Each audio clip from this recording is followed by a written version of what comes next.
नमस्कार साथियों, स्वागत है आप सभी का मेरे चैनल सिर्फ IAS में। और दोस्तों, यूएस की तरफ से एक बहुत ज्यादा इंपॉर्टेंट खबर निकल के आ रही है। वो ये कि जब गलवान वैली का इंसिडेंस हुआ था, जी हाँ दोस्तों, भारत और चीन के बीच में सन 2020 एक्चुअली तो 15 जून 2020, तो उसके एक हफ्ते बाद ही चाइना ने एक न्यूक्लियर टेस्ट किया था।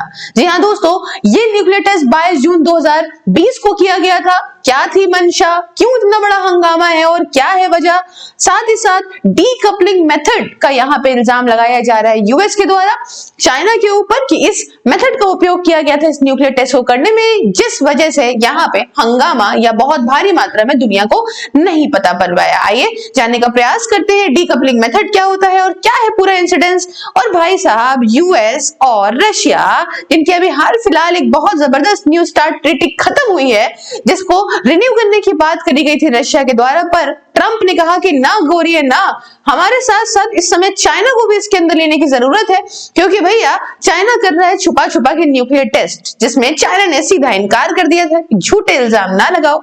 दुनिया में हंसी इस बात पे आती है कि 100 न्यूक्लियर टेस्ट से खत्म हो जाने वाली है दुनिया, 4,000 न्यूक्लियर टेस्ट 100 न्यूक्लियर वेपन से खत्म हो जाने वाली दुनिया 4,500 न्यूक्लियर वेपन्स लिए हुए रूस और यूएसए जैसे देश, जिसमें चाइना 600 के आसपास लिए हुए घूम रहा है, और तब भी डर का माहौल है कि हमें और ज्यादा मेंटेन करना है इन चीजों को। फिलहाल किस बात का इल्जाम लगाया है वो आप देख सकते हो।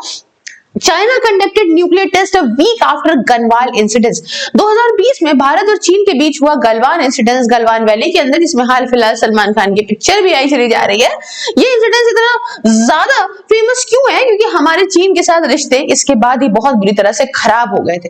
दोस्तों, अगर आपको बताऊं तो यहाँ पे यूएस के द्वारा इल्जाम ये लगाया जा रहा है कि ये जो गलवान वैली का इंसिडेंस तो सिर्फ इसीलिए करा गया था ताकि पूरे देश दुनिया का जो दिमाग हो, जो उनका जो कंसंट्रेशन हो, उनका जो उनका दिमाग डाइवर्ट करा जाए, वो सिर्फ कर दिया जाए गलवान वैली की इंसिडेंस की तरफ, इस क्लैश की तरफ, और चाइना चुप्पे से कर ले एक बेहतरीन न्यूक्लियर टेस्ट, जो कि उसने डीकपलिंग मेथड करके उपयोग करा। आप देख सकते हो, एक सीनियर यूएस के ऑफिशियल थॉमस जी दिनानो ने, under secretary of state for arms control and international security के अंदर आते हैं, ये पब्लिकली क्लेम करा है एक जेनेवा डिसआर्मामेंट कॉन्फ्रेंस में कि चाइना ने एक कोवर्ट न्यूक्लियर टेस्ट किया था 2020 के अंदर। इन्होंने कहा कि ऐसा टेस्ट 22 जून 2020 को किया गया है, एक हफ्ते बाद 15 जून 2020 में हुए गलवान वैली के इंसिडेंट, जिसमें भारत और चाइना के ट्रूप्स ईस्टर्न लद्दाख के रीजन में क्लैश आपस में कर बैठे थे। अकॉर्डिंग टू यूएस, चाइना ने इमीडिएटली डीकपलिंग मेथड का उपयोग करा है ताकि जो सीस्मिक, जी हाँ दोस्तों, जब न्यूक्लियर टेस्ट होता है तो कुछ सीस्मिक वेव्स निकलती हैं, उस वेव्स को किसी तरीके से कम करने के लिए एक मेथड यूज होता है। मैं आपको बताऊंगी ये मेथड क्या है। और यहाँ इन्होंने कहा है कि लगातार ये सब जो है न्यूक्लियर एक्सप्लोजन प्रोड्यूस करता चला जा रहा है ना, इससे मतलब समझ लो इतना ज्यादा काम हो रहा है। आपको बताओ, अभी हाल फिलहाल ही जब डोनाल्ड ट्रंप भाई साहब यहाँ पे बातें कर रहे थे, तो वो बता रहे थे, अक्टूबर की बात है 2025 की, कि रशिया, चीन, पाकिस्तान, ये सारे के सारे जो है वो न्यूक्लियर टेस्ट कर रहे हैं छुपा छुपा के, और यूएस कुछ भी करता है तो सबको खबर मिल जाती है। इसी के बाद बहुत सारी चर्चा उठने लगी कि क्या भारत को भी ये जरूरत है कि वो हर प्रकार से अब टेस्ट करना शुरू कर दे, क्योंकि ये चुप्पे चुप्पे आसपास के देश इस चीजें करके और अपने अपने न्यूक्लियर वेपन्स को बढ़ा रहे हैं। दोस्तों, अगर हम बात करें चीन की, तो यूएस के हिसाब से ट्रंप जो आजकल लगातार इल्जाम लगा रहे हैं चाइना के ऊपर, उनके हिसाब से 2030 तक चीन 1000 न्यूक्लियर वेपन्स कर लेगा, और यही एक बहुत बड़ा खतरा है। अच्छा, आर्म्स कंट्रोल, अब इतनी बात क्यों हो रही है? देखो, चाइना सीटीबीटी का पार्ट है, comprehensive test ban nuclear treaty का पार्ट है, और ये जो इल्जाम लगाए जा रहे हैं एक ऐसे सेंसिटिव मोमेंट पे लगाए जा रहे हैं जब न्यू स्टार्ट ट्रीटी, जो कि एक इंपॉर्टेंट ट्रीटी यूएस और रशिया के बीच में थी, न्यूक्लियर आर्म्स कंट्रोल एग्रीमेंट जो था, दोनों एक दूसरे के जो न्यूक्लियर वेपन्स थे कंट्रोल रखते थे, उसको वो एक्सपायर हो गई है अर्ली फरवरी में, अभी फरवरी के महीने में। और रशिया के इन्होंने मना कर दिया है कि भैया, रशिया ने कहा कि 1 साल और मैनेज कर लेते हैं, इन्होंने कहा नहीं, अब चाइना भी इसमें इन्वॉल्व इन्वॉल्व होना चाहिए, तभी आगे मामला कुछ बन पाएगा। वॉशिंगटन अब नए मल्टीलेटरल आर्म्स कंट्रोल फ्रेमवर्क को चाहता है जिसमें चाइना और रूस दोनों हो यूएस के साथ में। अब चाइना ने इस बारे में क्या पोजीशन ली? तो चाइना ने सीधा मना कर दिया। उन्होंने कहा कि भैया देखो, हमने किसी प्रकार से कोई न्यूक्लियर टेस्टिंग नहीं करी है, हमारे पास जितने न्यूक्लियर वेपन्स थे उतने ही हैं, फालतू की बात कर रहे हैं और यूएस वाले फालतू के लिए जो है वो हमें इल्जाम लगा रहे हैं। लेकिन जब ये जो डीकपलिंग मेथड का उपयोग किया है उसका मतलब क्या है कि अगर न्यूक्लियर टेस्ट होता है तो पूरे विश्व भर को पता चल जाता है, इतनी भयानक तरीके से अर्थक्वेक सिस्मिक वेव्स निकलती हैं, तो आखिरकार क्या माजरा है ये थोड़ा सा समझने का प्रयास करिए। दोस्तों होता क्या है कि नॉर्मल न्यूक्लियर टेस्ट और अगर हम बात करें डीकपलिंग के बीच में सिर्फ डिफरेंस इतना है कि दोस्तों इस प्रकार से आप समझो कि एक न्यूक्लियर वेपन को एक गड्ढे के अंदर डाला और गड्ढे के अंदर डालने के बाद उसके किनारे किनारे ही एक गड्ढा खोदा, गड्ढा खोद के उसके अंदर न्यूक्लियर वेपन को डाल दिया। ठीक, डालने के बाद जब किनारे किनारे आप देखोगे तो बहुत ही करीब है उसके बाकी के जो गड्ढे के रॉक्स हैं और यूं करके न्यूक्लियर वेपन पड़ा हुआ है। जब वहां दकता है तो सीधा उसकी जो भी वेव्स निकलती है वो सीधा रॉक से मिलती है और भयानक तरीके से सीस्मिक वेव निकलती है, जिसे बहुत ही आसानी से पता लगाया जा सकता है किसी देश के अंदर एक न्यूक्लियर टेस्ट किया गया।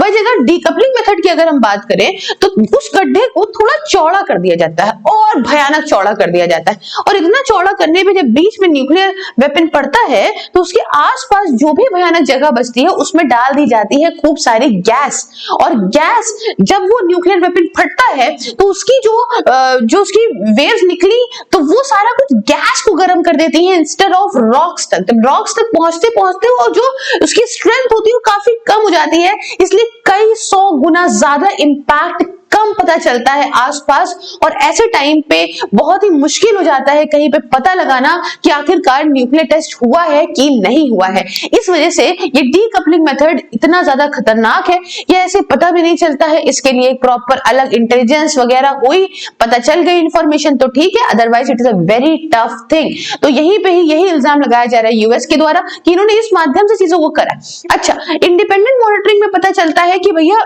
कुछ comprehensive nuclear test ban treaty organisation ने यहाँ डिटेक्ट नहीं करा किसी प्रकार का एविडेंस जिससे जो यूएस का क्लेम है 2020 में हुए चाइना के अंदर न्यूक्लियर टेस्ट को लेके वो सच साबित होता। तो भाई ये एक बड़ी बात है ना। तो कैसे काम करता है ये न्यूक्लियर डिवाइस? डिटोनेट होता है अंडरग्राउंड सॉलिड रॉक के, जैसे मैंने आपको बताया।